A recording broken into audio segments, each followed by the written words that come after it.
ناظرین،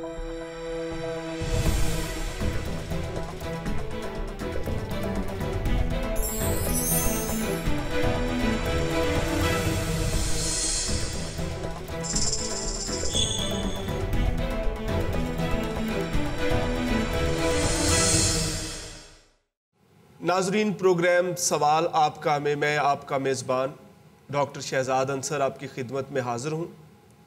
تو محترم سامعین و ناظرین، آج کے پروگرام میں بھی میرے ساتھ جناب ضیاء المسیح تشریف فرما ہے۔ ضیاء المسیح اپولوجیٹکس کے حوالہ سے کسی تعارف کے محتاج نہیں ہیں۔ جناب ضیاء المسیح، ہم آپ کو پروگرام میں ویلکم کہتے ہیں۔ اس سے پہلے کہ ہم آج کا پروگرام شروع کریں، ایک خاص سوال جو ہے اس پہ میں چاہتا ہوں کہ روشنی ڈالی جائے، کیونکہ ہمارے بہت سارے ناظرین نے اس سوال کو جو ہے وہ خاص طور پہ بھیجا ہے اور ان کی خواہش ہے کہ آپ اس پہ تھوڑی روشنی ڈالیں۔ آپ نے گزشتہ پروگراموں کے دوران عیسیٰ المسیح کے حواریوں کو آذروِ قرآن صاحب وحی بتایا تھا۔ تو ہمارے بہت سے ناظرین نے یہ سوال بھیجا ہے کہ اس پر مزید روشنی ڈالی جائے، کیونکہ بیشتر مترجمین قرآن اسے اللہ اور عیسیٰ المسیح کے حواریوں کے درمیان محض بات چیت کے طور پہ بیان کرتے ہیں، جو کہ حکم کا درجہ رکھتی ہے، کیونکہ یہ تو صرف بات چیت تھی اور اس بات چیت سے صاحب وحی ہونا تو ثابت نہیں ہوتا۔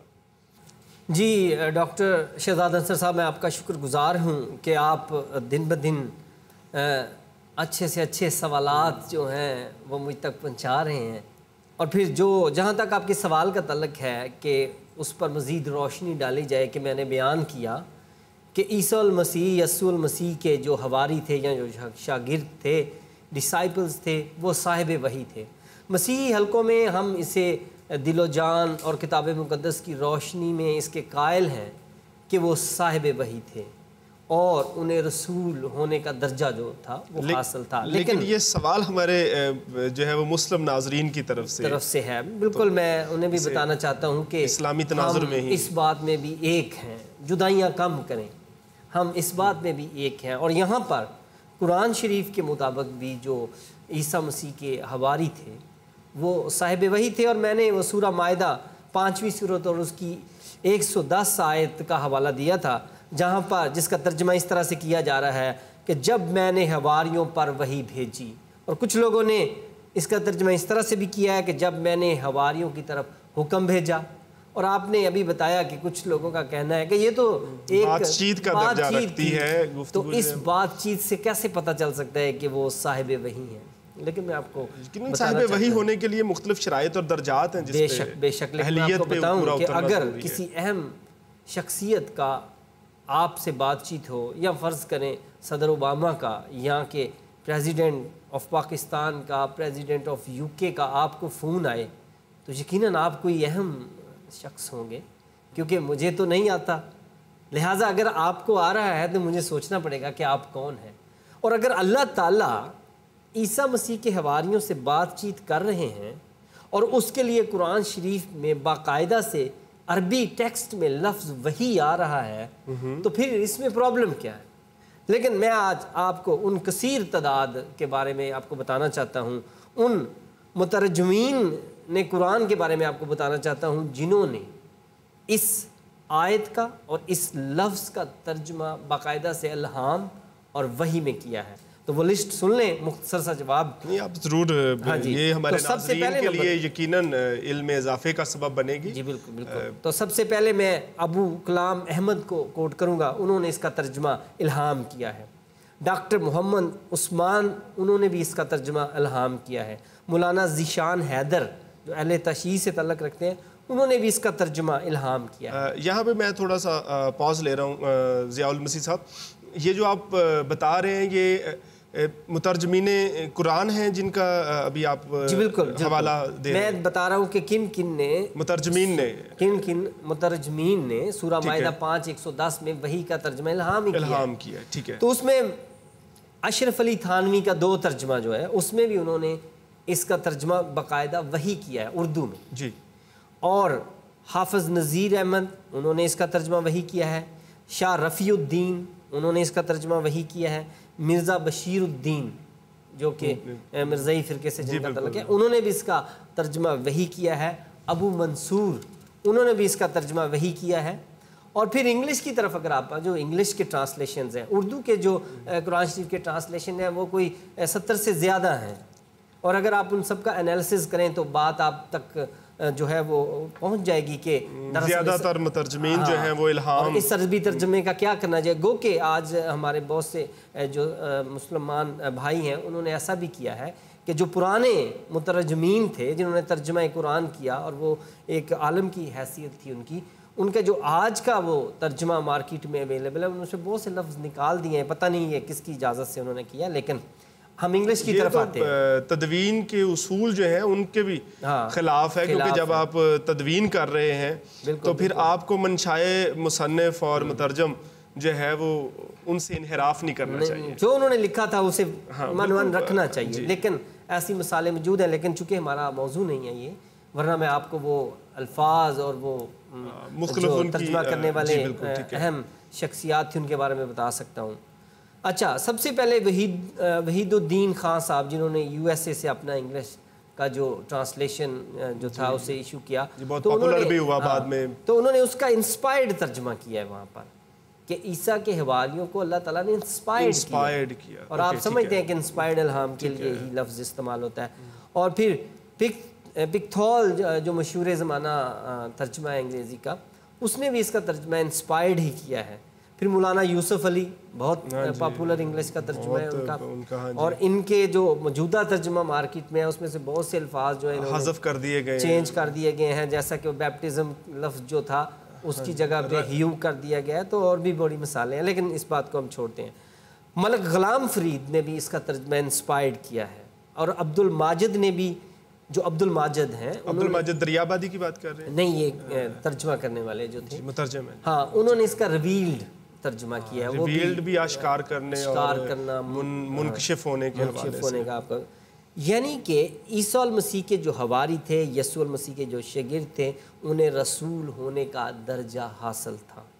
اور مولانا فتح الحمید جو ہیں وہ اپنے جو کہ انہوں نے بھی ترجمہ کیا ہے، یہ بہت پاپولر ہوا، یہ بھی ترجمہ ان کا ترجمہ بہت آج کل وہ پڑھا جاتا ہے اور ایکسیپٹڈ ہے۔ جی، وہ اپنے صفحہ نمبر 594 میں لکھتے ہیں کہ خدا تعالیٰ نے عیسیٰ کے حواریوں کو ان کے بعد پیغمبری عطا فرمائی تھی۔ سورہ یاسین کو جب وہ تھوڑی سی اس کی تفسیر لکھتے ہیں حاشیے میں، تو صفحہ نمبر 595 میں لکھتے ہیں کہ ہاں، اللہ تعالیٰ نے عیسیٰ کے حواریوں کو ان کے بعد پیغمبری عطا فرمائی تھی۔ اور اگر آپ مولانا یوسف علی کا فٹ نوٹ دیکھیں انگلش ترجمے کا، تو وہ لکھتے ہیں soon after the Christ his disciples successfully preach there, انطاکیہ میں وہ بتا رہے ہیں کہ انطاکیہ میں انہوں نے پریچنگ کی تھی، اور وہاں پہ لکھا ہے کہ وہ وہاں پہلی دفعہ they were called Christian first time, اور یہی ریفرنس ہمیں اعمال کی کتاب میں بھی ملتا ہے۔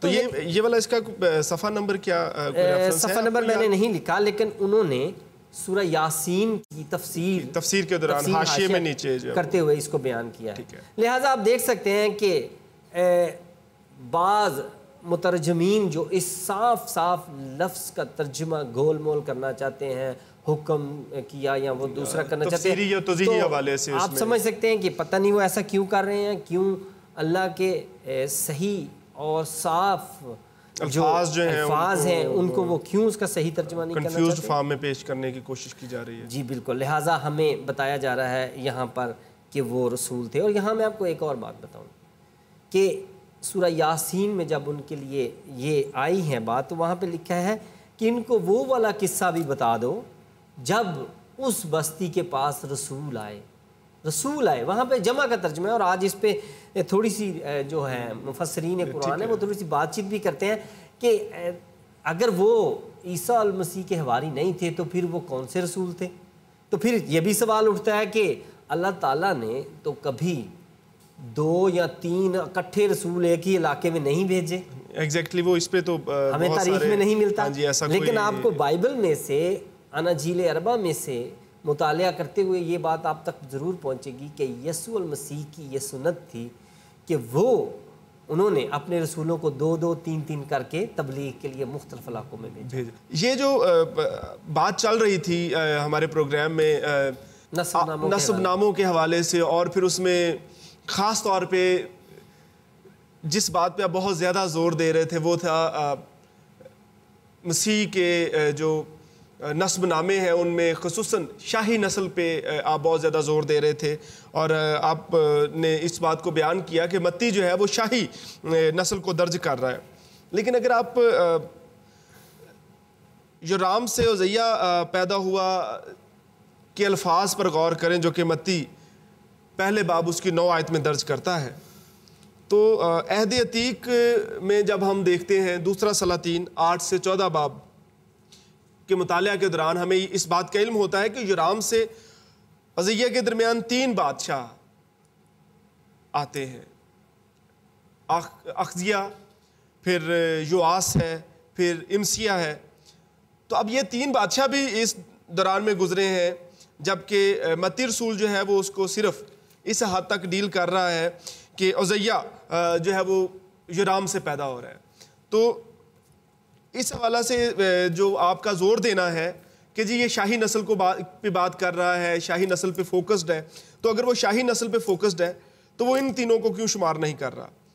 اگر متی جو ہے وہ شاہی نسل یا سمجھ گیا ہوں میں، آپ کا سوال میرے تک پہنچ گیا ہے، میری بات سنیں.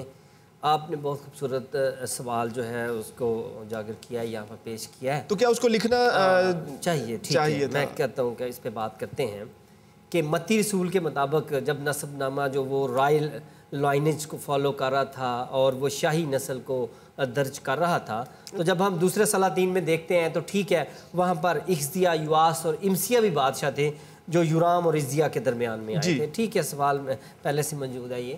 اور بات پھر میں آپ سے وہی کہوں گا کہ بے شک وہ شاہی نسل کی جو تھا وہ انہیں درج کر رہا تھا اس میں، لیکن یہ چنیدہ شاہی نسل سلیکٹڈ رائل لائنیج کو وہ بالکل جامع بادشاہوں کی جامع لسٹ نہیں آپ کو دے رہا تھا، اس میں بھی وہ سلیکٹیو تھا کہ وہ سلیکٹ کر کے آپ کو لکھ رہا تھا.